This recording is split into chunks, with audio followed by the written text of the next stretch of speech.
quite a big boot. Did I just...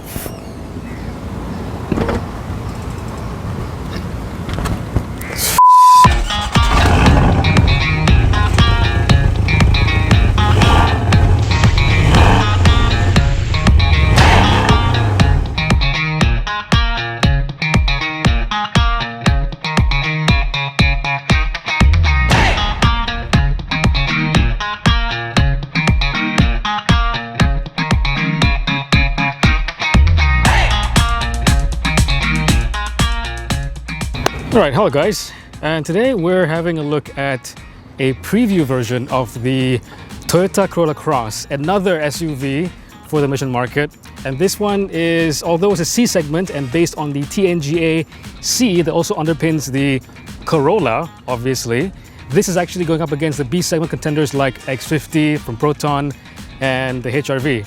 And so here we have the car itself. It's a softer version, I would say, less Gundam version of the RAV4. RAV4 is bigger, of course, but this one just keeps that planted look that Toyota has, but without so much of the angularity, I guess. All right, so with the Toyota Corolla Cross, it's actually a crossover version of the Corolla, obviously, given the name, but it doesn't really look like a Corolla from the front. It has this sort of trapezoidal, they call it double trapezoidal front end grille over here with slats that kind of fold slightly to make sure that the engine's getting enough ventilation. One more thing about this car, there is two variants, the 1.8G and the 1.8V. The 1.8V is the highest end variant, and the 1.8G, I wouldn't call it Kosong spec, but it's the lowest of the two variants. And what you don't get right away is headlights, which over here you have halogen headlights and halogen DRLs. Doesn't really give off that premium high quality look, but there you go. So along the sides of the Corolla Cross, I do like this flared arches. It's not really flared arches, it's more like, as part of the design, it's narrow over here and it gets a bit more wide as it goes over the wheels. Same thing with the rear end. It's a nice shape overall, and in profile, it does look like a crossover. What can I say? They've played it kind of safe with the overall shape. It's not trying to be a CHR, and the CHR is really funky. This is trying to be a little bit more of a safe option that people will just gravitate to. If they want a crossover and they're used to seeing something like a HRV, this will be the next obvious step. So one of the biggest, most obvious changes between the 1.8G and the 1.8V are the wheels and tires. So with the 1.8G, this car, you get 17-inch wheels with 215 60 series tires from Bridgestone, a Lenza from Bridgestone. And with the higher end version, variant 1.8V, you get Michelin Primacy tires with 18-inch wheels. There you go. All right, so what do you think about the rear end design of the Corolla Cross? I think it's pretty okay. It's unique to itself, even if it's a bit safe on the on how risky Toyota could have taken it. It's definitely not as funky as the CHR. Maybe that's a good thing. Maybe overall it might resemble the RAV4 a little bit. What I can't stand is right here. Okay, you have the Toyota badging right there. Makes sense. Cross makes sense because it's a crossover. 1.8G makes sense, the displacement and the variant. And you have right here Corolla.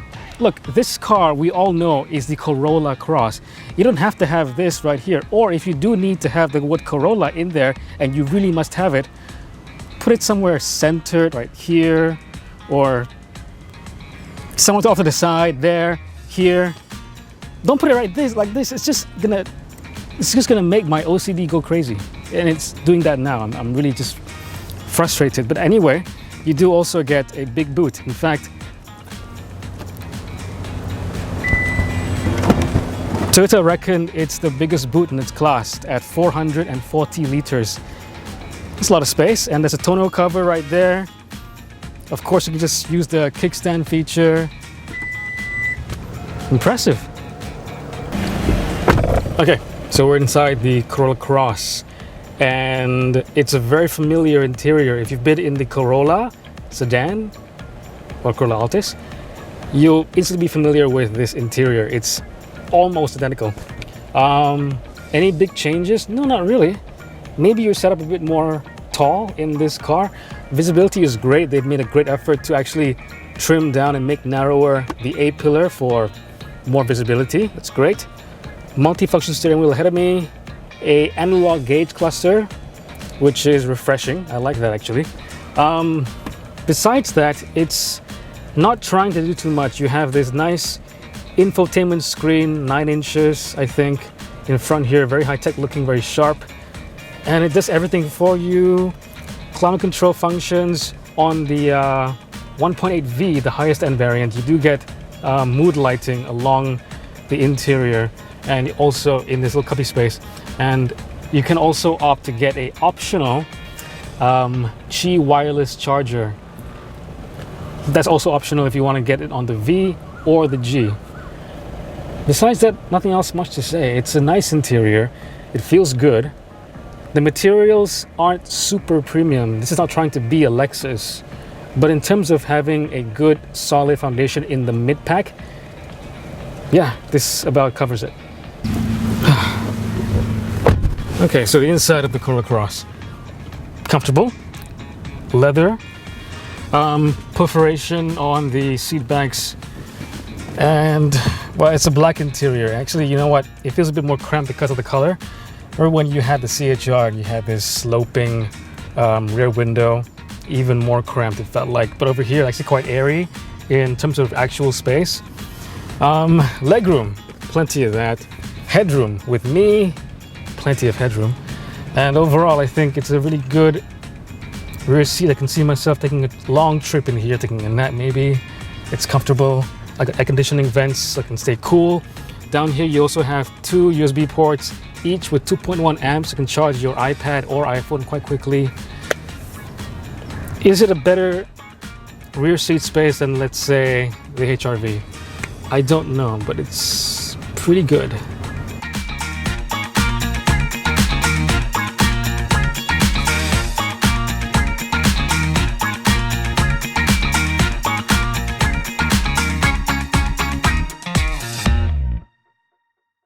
Okay, so Toyota really needs this Corolla Cross to be a big seller because for a long time, for how many years now, they've been losing sales, what could have been sales, to the HR-V from Honda. And they really need to knock it out of the park. When this car was launched last year, everyone was just saying, well, this could be the perfect contender to the HR-V in Malaysia. And the CHR isn't really going anywhere sales-wise in terms of competing with the Honda. So why not the Corolla Cross? And so, like 8 months later, the first launch was in Thailand in July last year. So we're about 8 months from that point. And now we've launched, finally, the Corolla Cross. Is it any good though? Behind the wheel, any car with that TNGA platform is going to be quite good to drive, and this one's no different. It feels, like I said, interior-wise, like the Corolla. And from behind the wheel, it's quite similar as well. The ride is a bit softer, I would say, than the Corolla sedan. But in terms of how it handles and how it takes corners, I would say it's quite similar in that it's not the last word in sportiness and feedback, but it's quite sharp and you can actually quite easily chuck it against the corner and it'll just fine grip. It's actually quite confidence inspiring. It's sort of Mazda-ish. Okay, so behind this firewall, underneath that bonnet, is a 1.8 liter 2FR. No wait, 2ZRFE, 1.8 liter 4-cylinder, normally aspirated petrol engine, and that's a very similar configuration to what the HR-V has, isn't it? A 4-cylinder, 1.8 liter, no turbo, no nothing, just a normal engine. Made it to a CVT, powering the front wheels. So in this combination with the Toyota, has it actually made a dent? I don't know. It doesn't feel very fast, nor does the HR-V, but this does make a better sound and it feels more urgent. You put your foot down and the car just seems to want to accelerate and actually quite smoothly goes up the revs. And this CVT, and again, Toyota makes the best CVTs. It feels smooth. In fact, for people who always say, who might be hesitant with the CVT, don't be. Not with Toyota CVTs, because it feels, from launch, it feels like a normal automatic, and that drone that you might fear hearing isn't really there. In fact, if you actually floor it hard, it doesn't feel at all like a CVT. It actually revs out and shifts down. Even though you do have manual override, you can actually roll through 7 preset ratios. And when it does shift, either manually or automatically, it feels like gear shifts. Actually, it feels like some cogs being swapped. It's a strange sensation, even though you know it's artificial. It's quite effective. I really do like this car from the inside because it's very honest. The way it's designed from inside over here, it's comfortable, it's simple, it's sleek, and it isn't trying to do too much. It isn't trying to be overly designed or engineered. It isn't trying to be overly clever. Everything that you would expect it to do and how it would do it, it does. The gear shifter is a gear shifter, no buttons. The buttons themselves, though, feel very tactile, nicely damped. The materials themselves are tried and true. It's very Toyota, tried and true, everything. Materials-wise, piano black finishes, satin metallic highlights, soft touch plastic, leather, all quite traditional. But when you wrap it up in a package like this and present it as something that people want, like a hot segment, like a compact crossover, it becomes a very compelling package. If Toyota can price this really well, and as right now I don't really know the price, then it could really change how many HRVs you see on the road. Because right now, if you see a compact crossover, 7 out of 10, it's a HRV, and you may love it, you may not love it because you just see too many of them, like I do. And in which case, Toyota being successful with the Corolla Cross is a very good thing. This thing handles really well. It's comfortable. It's actually fun to drive. The HRV is easy to drive. It's one of the easiest cars to drive in its class, in any class really. But this is also easy and fun. Things that you don't get with the Honda is a 360 all-round view camera. You do get this with the Toyota. That's a big deal because you're going to be in the city, you're going to be borrowing this car to your girlfriend, your mom, your brother, and they want to be able to park easily. With the all-round view monitor, it's really, really easy. In this spec, you don't get the Toyota safety sense, where you don't get some active safety features, even though it's not wrapped up in the whole big safety sense suite.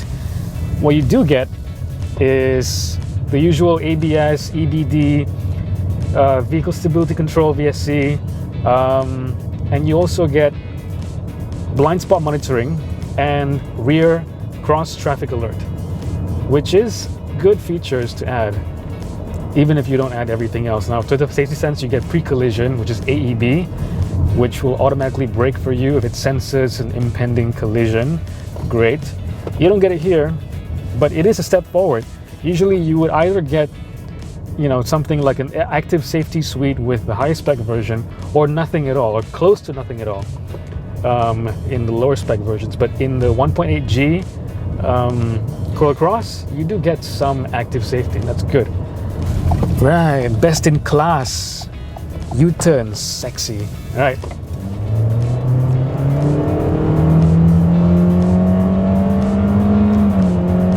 See? It sounds like the gear shift. Look at the gear shift. There I go. It's pretty quick.